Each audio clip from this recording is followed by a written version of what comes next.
রাধে রাধে বন্ধুরা, welcome back to our channel পথের গপ্প। আমি নিনি। তো আজকে আমি সকালবেলা আমি এবং বাবাই দুজনে মিলে গিয়েছিলাম একটু কল্যাণী দরকারে। তো ফেরার পথে কল্যাণী এক্সপ্রেসওয়েটা ছেড়ে আমরা যে দিল্লি রোড ওর ধারে একটা জিনিস আবিষ্কার করেছি, সেটা হচ্ছে পলাশ গাছ। আপনাদের সকলেরই প্রিয়। অনেকে এই পলাশ গাছ দেখার জন্য সুদূর পুরুলিয়া চলে যাচ্ছেন, এবার অনেকে হতাশও হচ্ছেন, ফিরে আসছেন।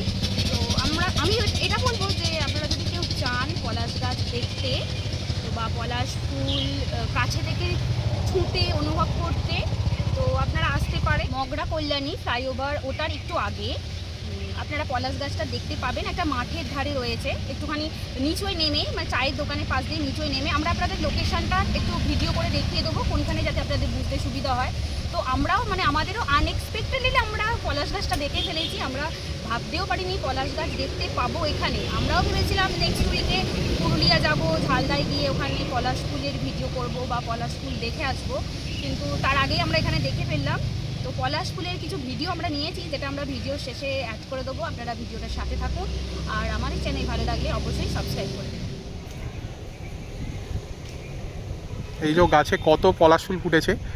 যারা পুরুলিয়া যাচ্ছেন, গিয়ে হতাশ হয়ে ফিরছেন, গাছে ফুল নেই ওখানে, তো এখানে আমরা একটি গাছ দেখতে পেয়েছি একদম রোডের ধারেই।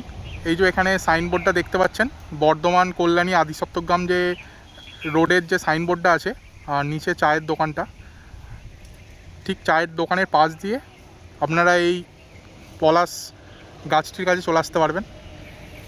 দেখুন এখানে নিনি ব্যাগ ভর্তি করেছে ফুল তুলে, এখনও ফুল কুড়োচ্ছে, নিচে প্রচুর ফুল আছে। আর আপনারা যারা আসবেন এখানে ভিডিও দেখে, ফুলের ডাল দয়া করে ভাঙবেন না। আপনারা নিচে অনেক ফুল আছে যেগুলো আপনারা সংগ্রহ করতে পারেন।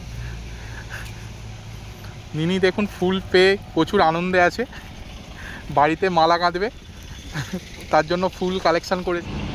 দেখুন এই লাল পলাশ গাছ এই সবুজ প্রকৃতির মাঝে কী সুন্দর তার শোভা বিস্তৃত করছে। আপনারা কাছাকাছি না এলে বুঝতে পারবেন না এর অপরূপ সৌন্দর্য, তাই অবশ্যই আসুন। তো আমাদের ভিডিও এখানেই শেষ হলো। কারা কারা আমাদের ভিডিও দেখে যাচ্ছেন তারা অবশ্যই কমেন্ট করে জানাবেন।